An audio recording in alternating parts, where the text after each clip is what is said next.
Hey guys, welcome back to the Para Connection podcast. You're here with Schuler, Nate, Kaylee, and Ryan.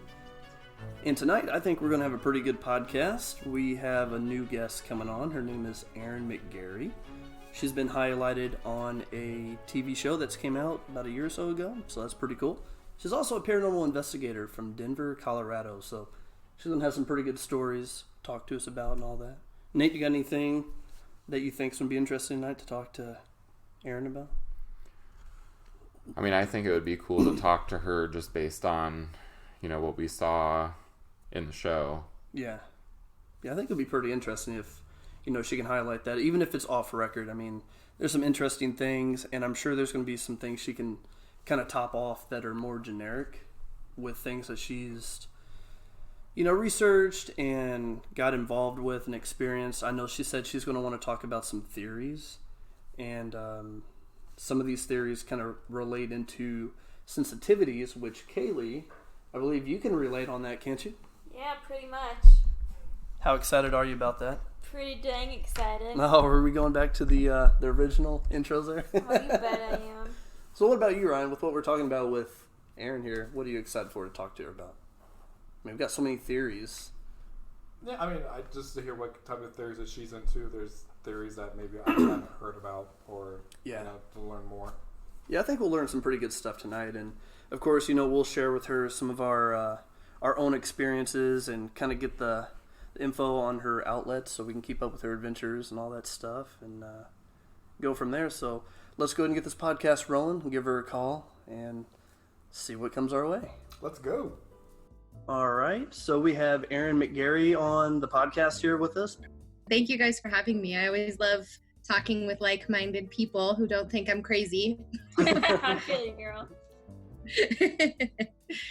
But yeah, any sort of theories or questions or any cool stories, whatever your viewers tend to like more.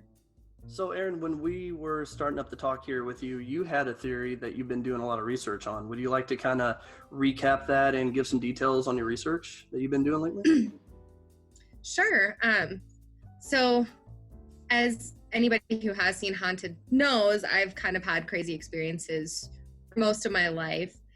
And so I've spent a lot of time researching into what the hell it could be. And one of the theories I'm reading right now, it's a really little book. It's called Ghost and Ghoul by T.C. Lethbridge. And he was a scientist in the mid-1900s. And he talks a lot about how it's possible that some people are almost like projector screens and some of us are projectors. So if I'm sitting here at the dinner table thinking about my dead grandmother, I could project that onto somebody else who then acts like a projector and sort of makes the phantom appear. And I don't 100% stand behind that. That's what it is. But I was like, that is a really interesting idea. Okay, so more of an optical illusion type of effect. Is that right? I guess in a way, yeah, it's kind of, or a screen, when you watch a movie, it's like someone's kind of playing it. And then it comes down to well, is that considered real or not? Because if more than one people see it or, the vase falls off the table, that's real. Yeah. You can't really deny that. Yeah, I'd have to say that's pretty intriguing though. I've not really looked into a theory like that in the past couple of months or years, to be honest. What about you, Kaylee? I'm very intrigued. So one of the lingering questions that from what you just mentioned was, does the stuff you're researching, does it mention what exactly is going on with the projector versus the projectee? What's happening? Say if I was the projector screen, in order to be a projectee, a projector screen, do I have to have psychic abilities, or am I the one making the grandma show up, or is it just I'm the one seeing the stuff? And that's kind of where I haven't finished the book yet. But some people are, I guess, naturally able to have the psychokinetic abilities, supposedly. And so it's almost you have to be in the perfect storm. It's not it's gonna happen, or we'd all be projecting things like crazy everywhere, and I'm sure none of us want to see what's on some people's mind. But and it's kind of it's a small book, but it's kind of a dense read. So it's taken me a little while to get through it. But I like that idea, and like the whole idea of the stone tape theory, which he talks a lot about, where if something super traumatic happens, like a murder, it's almost like the natural minerals and rocks and trees can absorb that energy and also sort of act as that projector if it happens, on the right time. Like if the scenario recreates itself, it's the full moon on a Wednesday and it's like a perfect storm. So a lot of his theories have to do with the perfect storm. Gotcha. That's So, pretty cool. a question for me, Eryn, would be: would you consider it like a residual haunting? Yes, not all hauntings, but there definitely are residual hauntings that I've experienced and that I'm sure you guys have. Yeah, totally. Yeah, I was just really curious with that because a lot of it seemed kind of like a plug and play, very relative to a residual type of bloodstain, if you will.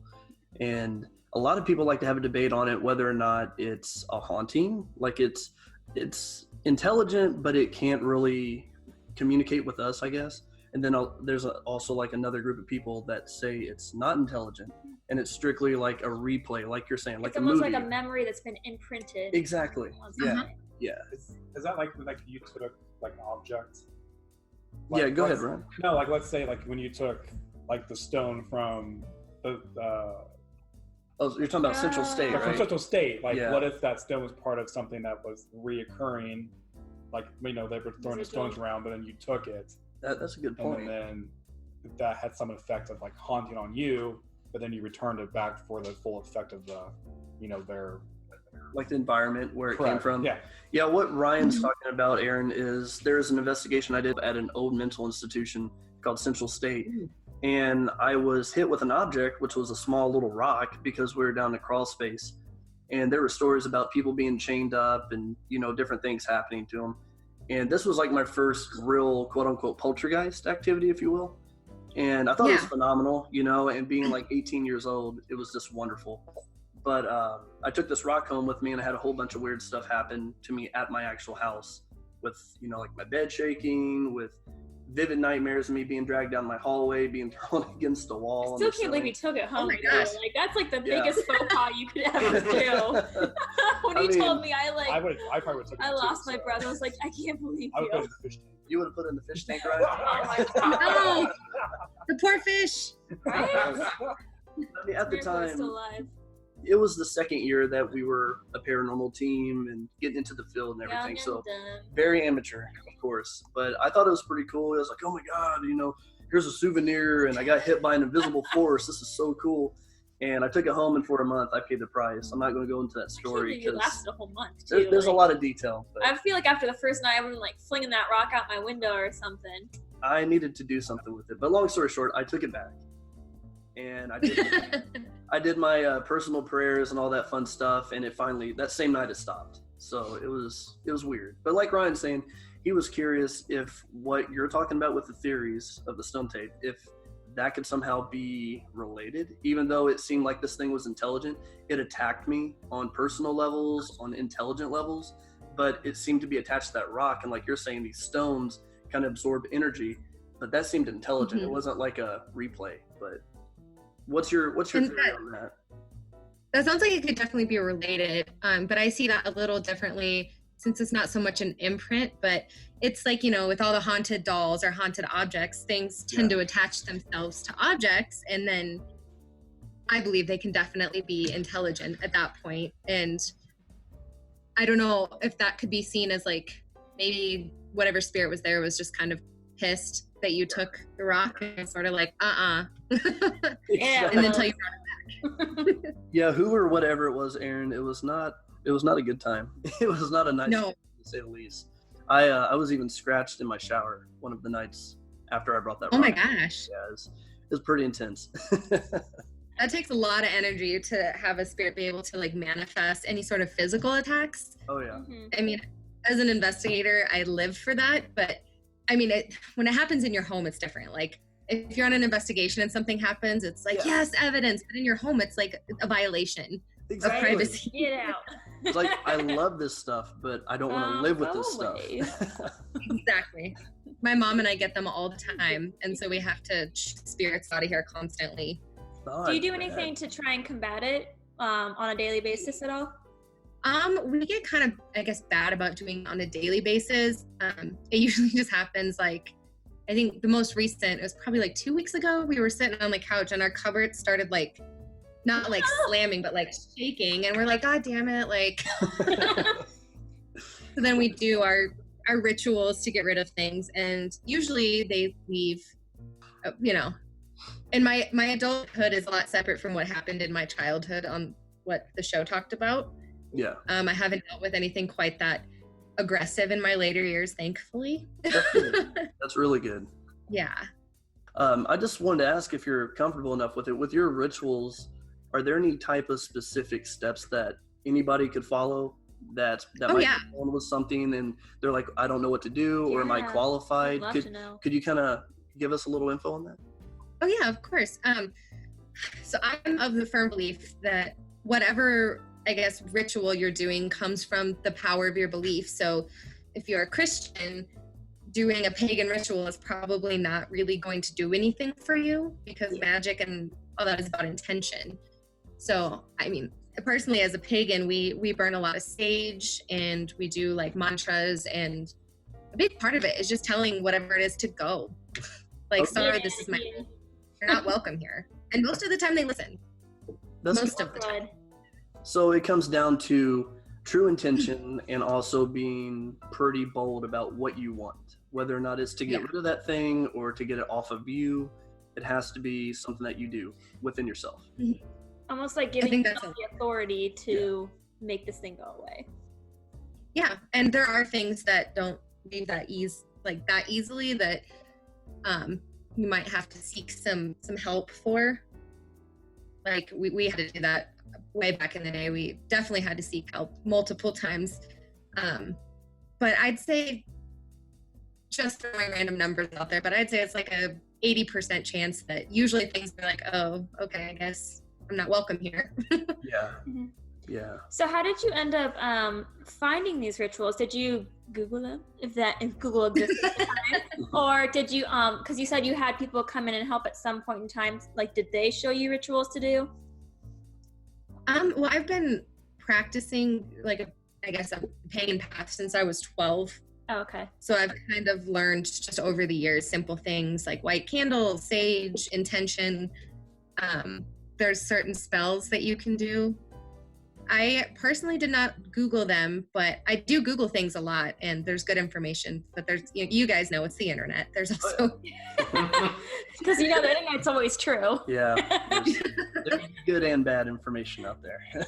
Yeah, I'm just curious because, for those who would want to do a ritual, like a protection ritual, how would they know which ones are the correct ones or the right ones per se? How do you know if they're trusted or not?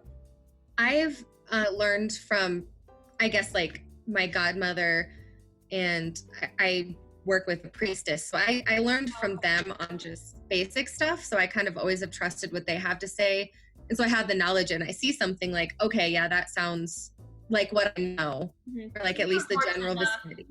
You were fortunate enough that you had people in your life that you could ask questions with. Yeah. Okay. Yeah, I was lucky that way. But as paranormal investigators, that's why all of us do what we do. Obviously to get evidence, but to help people that are struggling, that aren't sure what's going on. So. And you learn something new every day. That's for sure. Not true. Every investigation. Rocks. Yeah. Rocks get hit with by an invisible force. I think Nate had a question. What would you like to ask? Do you currently investigate? What's your main focus right now? Yes, I am part of a team here in Colorado called Code Paranormal, and we do investigations. So I focus a lot on that, and I'm focusing mostly right now on kind of building my blog, and I guess, I don't know a better word, but kind of to be a name in the community, hopefully, so people can reach out to me for help or advice. all that good stuff. Nice. awesome. Yeah, we'll be sure to share your information too on our Instagram and Facebook and whatnot. But I'm gonna be checking it out. Yeah. What was your best experience so far? Oh, that's hard. There's been a lot. I guess one that I haven't talked about on other platforms at all, because it was just so weird and unexpected. I got home one night. It was a really bad night. I had been seeing somebody, and it was one of those nights where we just kind of stayed up all night talking but fighting, and I didn't go to sleep, and I was just so emotionally charged. And I got home and got in bed, and I closed my eyes, and I got this horrible, just dreadful feeling from literally, I felt electricity go from my toes, light speed up to my head. And I opened my eyes, and right in my bathroom, my bedroom's up, my bathroom's right there too. And I just saw this red figure standing there, like in my doorway. And I just kind of was staring at it, like trying to see if it would go away once my eyes were opened. And it was probably a good 15 seconds. And I grabbed my flashlight on my phone and shined it really quick. And it was nothing. But I looked at it with my eyes for a while, and I saw it. Yeah. That's a while. Yeah, I agree. Very clear of what you saw. That's interesting. Yeah. I didn't go back to sleep or back to trying to go to sleep. I turned on my lights until the sun came up. Do you have any thoughts on what that red figure might have been? I was wondering, and then it kind of came down to the whole theory about projecting something, because I haven't been that emotionally charged and upset and sad and angry in years, to the point where I was I could feel the electricity in my body. And I have to wonder if my mom and I naturally kind of seem to attract things anyway. And I think those kind of extreme emotions of any kind it's like a beacon of light. Yeah. Did you draw the figure that you saw? Oh, no. I have the drawing skills of a 5-year-old. But it didn't have, it wasn't there was no face. I couldn't see a facial recognition, and or a shadow person, but red. Yeah, bright red. Ooh. Shadow things you see all the time, and sometimes in the dark things tend to matrix, and you're like, okay, maybe I'm not seeing this, but I've never matrixed a red thing before. So You're growing. That's different. Yeah, I've never heard of a red figure before. I mean, it makes sense. Yeah. If you think about it, when people associate colors with emotions, red is usually attached to anger. And so if you were feeling anger at the time, it makes sense if you were a projector to project red. Yeah. I didn't even think about that. I'm an artist, if you can't tell.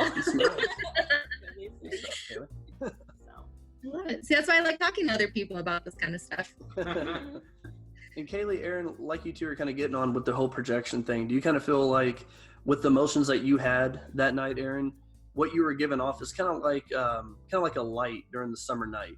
You're attracting things. Light attracts bugs.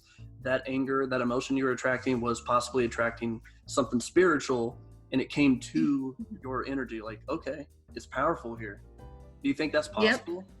We're angry. I am a firm believer in that. And some of the homes that we've investigated, as a team, usually they're very chaotic. And there's a lot of couples fighting or drug addiction or just chaotic things. And that seems to attract negative energy. Yeah. For the longest time, I never understood that theory about how people can attract spirits. I'm like, oh, really? We really have that type of power? Well, in the past year, I've understood that our energy is like a projection of light, and it's just like bugs. They're attracted to light.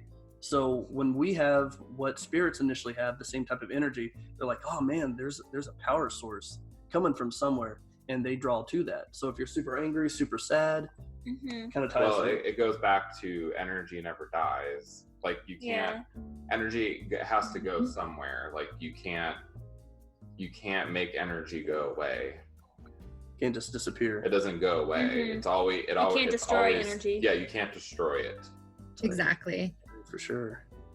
Which, when you think about that, imagine how much energy from every single person that's ever walked the earth. It's such an overwhelming Yeah. I try not to think about that. sleep at night. Man, never alone. Oh gosh. Never alone. And I worry about that. I just don't like the idea of someone watching me pick a wedgie or like take a shower, you know. Yeah, that would be a little discomforting, right? I know. It's like, as long as I don't tell anyone, I don't care. Yeah. On YouTube or... Find another paranormal investigation team, like, hey, this girl picks her nose. You better watch out for her. She is. The equipment's not clean. Gross. Use gloves. Gross. So, Eryn, if you don't mind, could you go ahead and tell us a little bit about yourself? Like, what got you into the paranormal and what got you into the paranormal field and eventually into a team?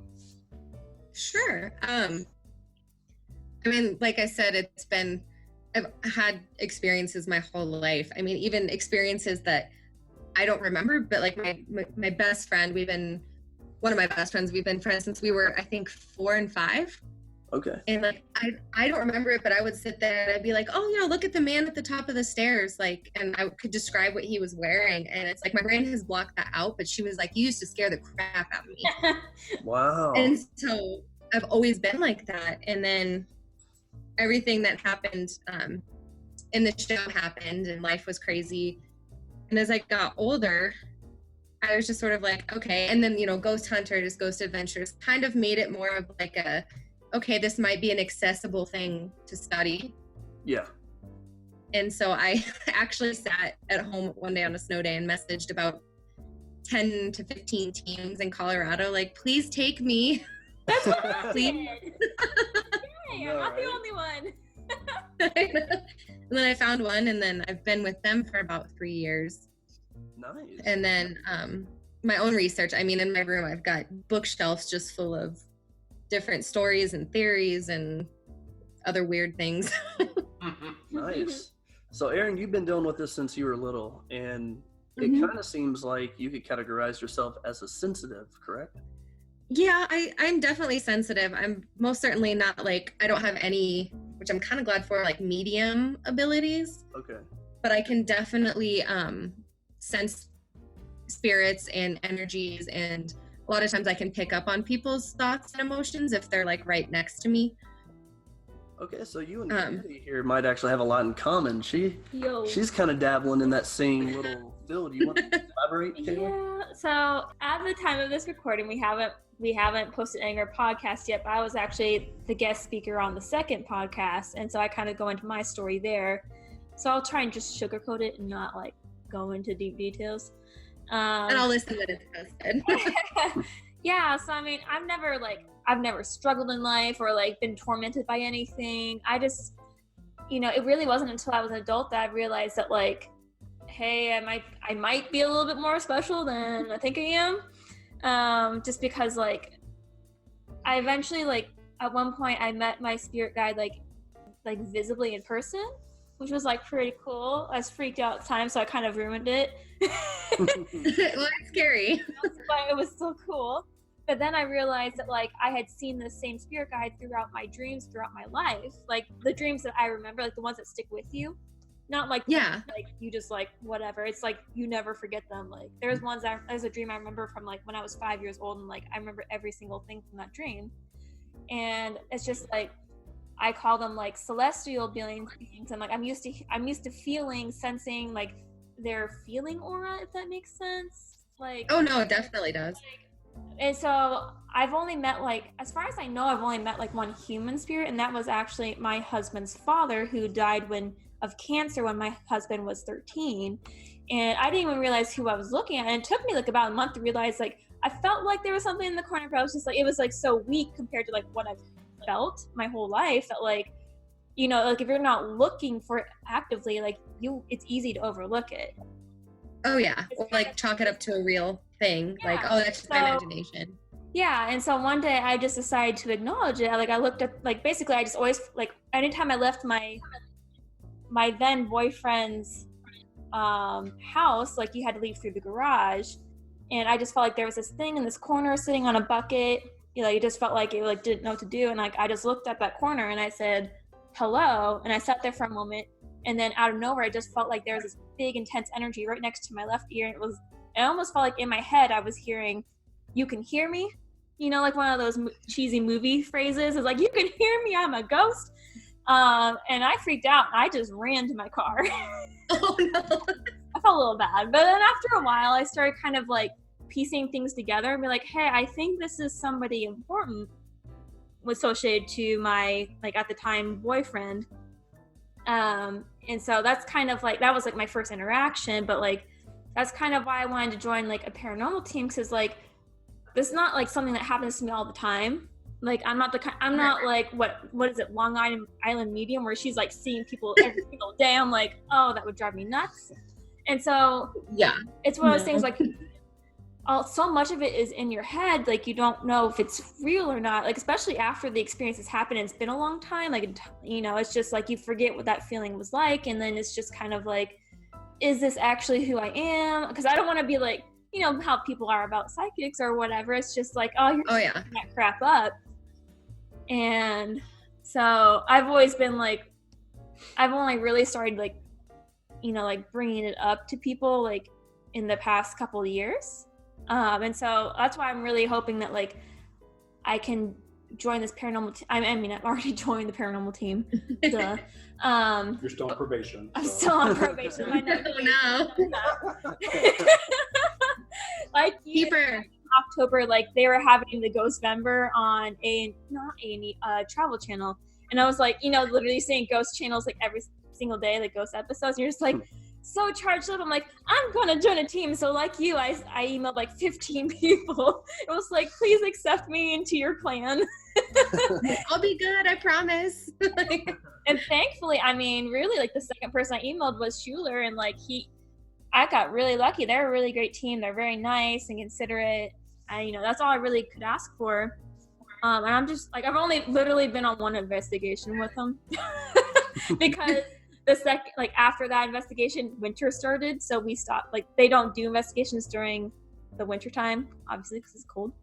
And so I'm just really wanting to like test my stuff out, if that makes sense. See if she's got some. Definitely. Yeah, whatever. I will say, make sure you kind of try and like guard yourself a little bit, because with investigations, like, you know, you're putting yourself out there, and if you are open and sensitive, like I've brought stuff home before, and it's never really been like bad, but it's annoying. Yeah, that's my fear, because like my husband struggles with like self-hate. I mean, he's definitely like recovered a lot in the past couple of years, but like I would hate to bring something home that would just like tear that all up, you know what I mean? I'm like, we don't need that right now. I'm like, we're doing great, let's not F this up. Anyway, so like, do you do any, like, how do you guard yourself when you go on investigations? I have protection stones that I bring, and honestly, I probably should do a lot more to protect myself, but I get a little lazy. He doesn't. A lot of times every time before I leave a place, I'm just like, you are not welcome to come with me. You are to stay here or to move on. I mean, depending if it's like someone that needs help getting rid of it, but if it's like a museum or just a haunted old location, I'm just like, y'all have to stay here. We're not welcome. And usually that seems to work. The few times we've brought because my mom's on the team too. Oh, sweet. And awesome. So sometimes when we get a little lazy is when we've brought just little stuff home. So. Mm-hmm. Hey, Eryn, when it comes to items that you take to protect yourself, such as stones or other, you know, like charged relics, what is your theory behind how that's actually protecting you? Is it some type of prayer? Is it some type of like ritual that you put the energy into this object to charge it to protect you, or how does that work exactly? There are certain stones, but they have like natural, depending on what you believe, but I guess natural abilities for protection. Okay. And I guess it's sort of the same thing as somebody that wears a cross or a saint medallion or something. I mean, I guess in a lot of ways you are giving it that power. Okay. Like your energy you're kind of putting into it to amplify the idea of protection. Mm-hmm. And then, you know, I believe that some of the stones that are kind of just meant for that, just automatically. I kind of come with that. No, I totally understand what you mean. Kind of like some type of rock that has an electrical current to it. You know, like limestone, something like that. Yeah. You know, your EMF. I have a couple of Your stones EMF at home. can pick it Yeah. up. Yeah. So there's something that's in there that's already charged. I totally get that. Eryn, I had a question with your team, and then I can let Nate or Ryan kind of throw some questions because I think Kayla and I have been bombarding you. One more from me before I let these guys take over real quick so we can keep up on the time. Tell us a little bit about your team, kind of like how you guys roll. You know, where have you gone? What are your techniques of investigating? Fun stuff like that. We're a pretty laid back team. There's not like a lot of, I guess, like roles. Everybody kind of just comes, and we have a couple people that are more like, my mom's pretty sensitive, and then we have someone else on the team that's very sensitive, and we do have someone that is kind of more in charge of like filming stuff because we do like YouTube episodes. Yeah. I get stuck, or not stuck, but I end up doing a lot of the like going through evidence and putting some of the initial stuff together. Because I'm single, I've got no kids, no families, all that good stuff. So all I've got is time. And then, yeah, I mean, we do a lot, mostly, I guess, locations. Like we've done, we did the Phoenix Gold Mine where Ghost Adventures have gone. I love you, Zach Bagans, if you ever listen. Oh, and you've also, I always have to get that in there. You've also gone to Zach Bagan's Haunted Museum just recently too, right? Yes, for the second time. Wonderful. Oh, second time. Was it Nice. actually haunted? Either, yes, absolutely it is. Okay. Interesting. Okay. There's some weird, crazy vibes in there. And I don't get the vibes from all the like the Dybbuk box and like the other stuff that's like the big ticket items. It's like just random things that I'm like, oh God, no. Yeah. So that's amazing. I'd love to actually investigate there, but That'd be wonderful. Yeah, Ghost Adventures is what got me started up with the whole team here. I was like, binge watched 4 episodes back in 2011. I'm like, yep, I want to see how real this is. I feel like this is one of like the original ones though. Yeah, they started in 2008. I remember watching them as like maybe high school. Mm-hmm. They started in Mhm. 2008 with the documentary, and then they got a TV show from that. Ghost Hunters were the first ones though, the sci-fi show. Hunters? Yeah, Okay. yeah. So what do you think about divvy boxes? Honestly, I haven't done enough research into like Dybbuk boxes and sort of like exactly all the I guess the spirits attached to them. I know it's like a curse, and I think it's a Jewish curse. I'm not. Yep. I believe it might be true. I could definitely see it being true, but I haven't done enough research to really say yes or no. Well, Ryan wants to throw me underneath the bus again. I can see it in his face. He is cringing over that. So there's been a big fad going on lately about Dybbuk boxes being sold on eBay, and I, Schuler, had to test this theory, and I bought a $37 fake Dybbuk Yes, box. he did. Pretty sure it's fake, because the ideal is that I swear it came from Michael's, this- but okay. this accursed object's supposed to have, you know, some type of relic in there, some type of object that's got attachments to it. Well, It was air. yeah, there's Eryn in this one. Ryan is just enjoying himself up and down like Schuler. We opened it literally before this podcast. Like we were chilling out on the patio, like eating our burgers, and he was like, "Here's my Dybbuk box. It's open." We spent like 5 minutes on the wax just to get it off. Oh yeah, it was waxed down really good. I was impressed with that. That was good quality wax. It's in the garbage now. Oh, you should put some flowers in it or something. Yeah. It's a peace offering. Yeah, I'm pretty sure It's a planter. spikes I got were just Wi-Fi spikes, like Nate said. Are there the people on on the team is there different types of beliefs for each person? Oh yes, which is actually, this is funny. So I kind of brought one of my friends on. I'm part of a Twin Peaks group, and we watch Twin Peaks every week, and they have become really close friends, and we decided, like, they kind of just somehow managed to get on the team, like, slowly. And Jesse is the, like, total skeptic, and he is so smart. That's right. And has a wonderful brain. Well, guess who has a ghost now that's bothering him at home? Really? And he can't, he tries to explain it. Yeah. And we actually had a conversation with the K2 and some of the other equipment. the other night, and like it answered. It was like, "Do you like to watch him sleep?" And it was like, "Yes." And all this stuff, and it's kind of funny. The team skeptic is the one that brought home the spirit that likes to watch them sleep and knocks on his door at 2 a.m. Well, cool. Like his bedroom door. Have fun with that, bro. He is. He thinks it's so interesting. Like he's not like freaked out. He's just like his brain like is an just anthropologist. yeah. What's doing now? So him as a skeptic, Eryn, how is he taking all this in? Is he finding logic to it, or where's he at? I mean, in every situation, he absolutely tries to find the logic, but even he's had to admit, he's like, okay, like there's some stuff going on that I can't explain. He won't say like, oh, yeah. I believe in ghosts, I've seen the light, but I can't wait till we get Ryan on that, because he is our biggest skeptic of the team, and he's not afraid of anything, which is great, because if there's a dark basement I don't want to go into, Ryan's already there. I'm like, okay. Well, and I think there's worth in having skeptics on your team, because it keeps you from because you're already in an environment where you're thinking there's something around every corner. It's usually dark, and you're like, for me, I'm afraid of the dark, so why am I even in this situation? And so apparently every single thing that bumps and boops, you're gonna think, oh no, there's a ghost. Whereas the skeptic is gonna keep a reality check and be like, hey, maybe you just dummy, you ran into a wall because you're dumb. You know? I think every team needs at least one. Mm-hmm. Is there anywhere in Indiana that you've wanted to go? I don't know anything off the top of my head, but I'm always down for off-site investigations. So.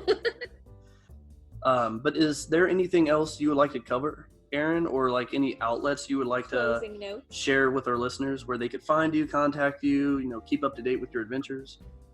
Oh, sure. I guess one thing I always say to people is, if it's a picture and you have to draw a red circle around it, it's probably nothing.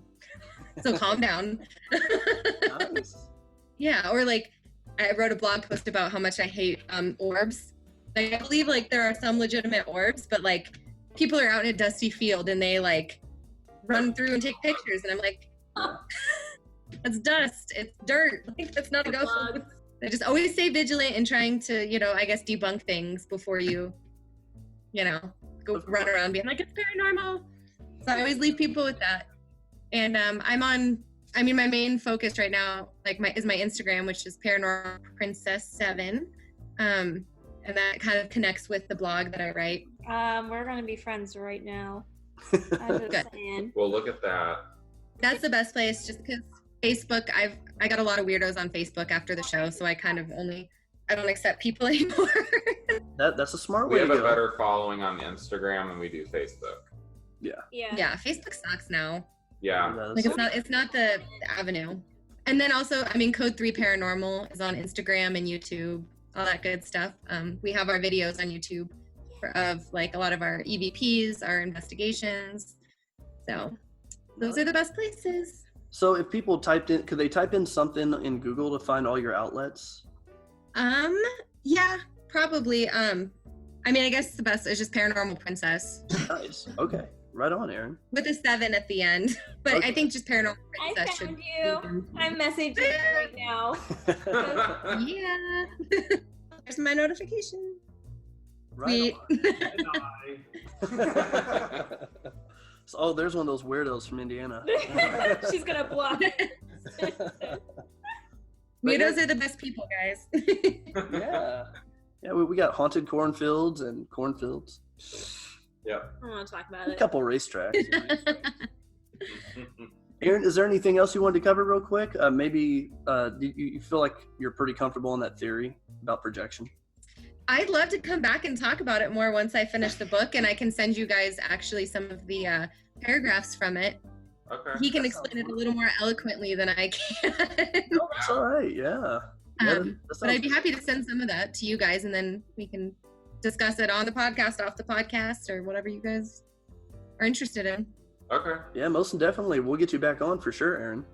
That'd be awesome. Well, thank you guys so much. It's been a pleasure getting to talk to you guys outside of Instagram.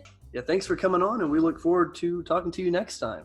Of course. Have a good rest of your night, guys. All right, guys. You know what? That was some really interesting stuff coming from Eryn.